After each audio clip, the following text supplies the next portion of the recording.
But we used to research a lot, and it just became cool. So they, wanted to make it a little uncool. Still cool, but they cut out all the violent parts.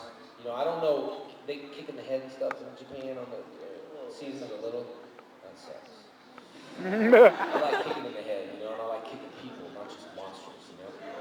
But yeah, we used to research a little bit, and it became, the table reads became just like this, literally 5 minutes. It was mandatory. We go, okay, battle, battle, battle, fight, fight, fight, okay, Angel Grove, Juice Bar, Ernie, okay, fight, fight, fight, grow, grow, grow, battle, battle, battle, Power Rangers win, yeah, that's how the table reads came.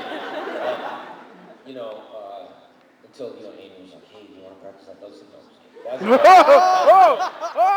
practice that kiss again? Oh, the funniest prank I thought was funny is when we were doing, I don't think, the Christmas season or something like that, and so we're rolling the cameras. You all pretty heard this already, but rolling the cameras, and she's like, oh, Tommy, mistletoe. And she's like, so I just dropped my pants, I had underwear on. Oh, yeah, right, a mistletoe. So I dropped my pants, and I just stood there with my underwear on, and the director and producers were like, and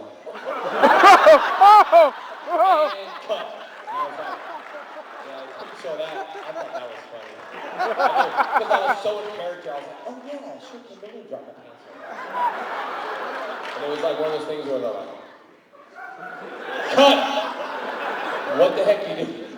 Yeah. That was funny. But yeah, we just kind of stopped watching it. If you don't mind, I just have one more quick thing. I see a lot of things on the internet for your MMA career about you, like who would win between you and Brock Lesnar. Brock Lesnar is like How long do you think you would last in the match? You know what, man? Those guys are high caliber. I'd be honored to fight them. Just like people that, challenge me in this fight said, I'll be honored to fight you. Never understood that. I was like, what? You're going to punch your childhood superhero in the face? But they're high caliber people, man. And, he probably outweighs me now, probably about 100 pounds. And, get stuck underneath him and, be smushed. Get pushed against the cage, and then my body would come out of the cage like cheese. Gumby. Thank you, buddy. Woo! Hi. Just to follow up this question, next season of Power Rangers here in America is going to be called Megaforce. And Megaforce is going to be a combination of 2 seasons from the Japanese series. On those seasons, they celebrate the 35 years of the Japanese Power Rangers. And nice. They're going to translate that here to the 20th years. And on that translation, they're going to have the new team be able to transform into all Power Rangers. Oh yeah, that's tough. They have said that The pirate joints. they want to bring some of the old cast back just so that they can teach the new team about the powers. Would you be excited to come back to Super Mega Force? I don't know. I'm just not excited someone playing my character. But I've talked to Saban before. This ain't a new question. You know what I mean? Saban knows my character's really popular and stuff like that, and it's his business. So we might see him on there. But we talked for like an hour, and we'll see what happens. No guarantee. You guys were lighting up Saban's circuit board, and they said I can't call because fans are calling and lighting up their circuit board, and they said that we know Jason's character is very, very popular, and we'll see what happens. But no rumors or anything like that.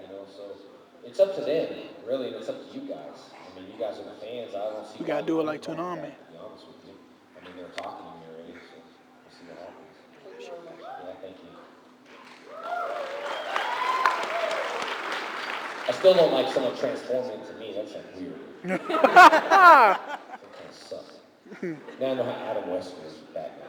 How you doing? What's up, buddy? Hey, man.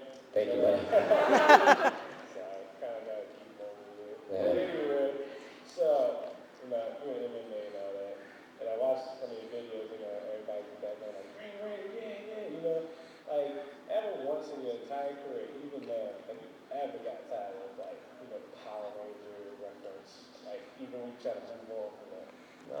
You have to understand there's like a whole other side to the, what you're asking. There's a whole other side to the autograph signing and, the promotions and, fans and trying to make them happy. I'm like the yes man. Yes, yes, yes. I never say no. And, you know, but like when my brother passed away, but when he was dying, almost dying in the hospital, my best friend lost his arm. He's a karate teacher, and you know, the doctor, I was a wreck. You know, the doctor came out and said, "Hey, can I talk to you real quick?" And I was like, "Yeah." You know, what is it? He's like, "Well, I know it's a bad time, but can you sign this for my kids and stuff?" And I was like, "Yeah." I'm not gonna lie, man. I was kind of tearing up because my brother, because I loved him, you know, on my heart. I was signing it, and I remember a teardrop kind of dropped on that paper, and I remember the smear of that ink on it. And when I walked by, a girl said, "Well, can I have an autograph?" And she didn't know anything about the show. She was just kind of doing it because everyone else was doing it. And then we visited cancer patients, kids, you know, at the hospital with our helmets off, full gear. And we go up to the little kid and be like, "Hey, buddy, how you doing?" And he's like, "You know, Tommy, I'm doing good, but I'm dying, you know." And I was like, no, man, you're not dying at all. And the nurse would be like, "Yeah," and we were just a wreck, you know what I'm saying? Oh, man. Well, she didn't say yeah in front of him. The kid had cancer. He only had a certain amount of time to live. So we were like a wreck at the hospital, and then, you know, you got 10 people at Make-A-Wish Foundation. Someone's here at Make-A-Wish Foundation, but I saw him when he was 11. He's not in here right now.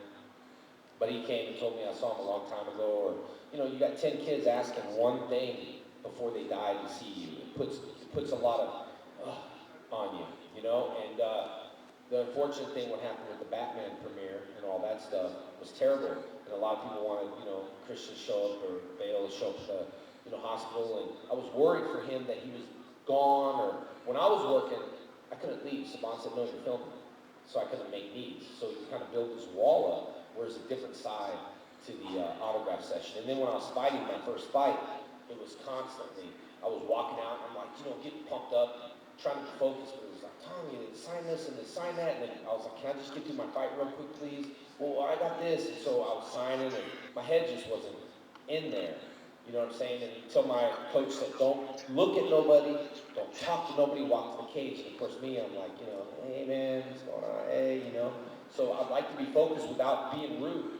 I don't want nobody to say they ever met me. And, you know, because I'm a hero in your eyes, it wouldn't be good to meet your hero and just think what an idiot or a jerk he is, you know? And that's the problem I had with Van Damme.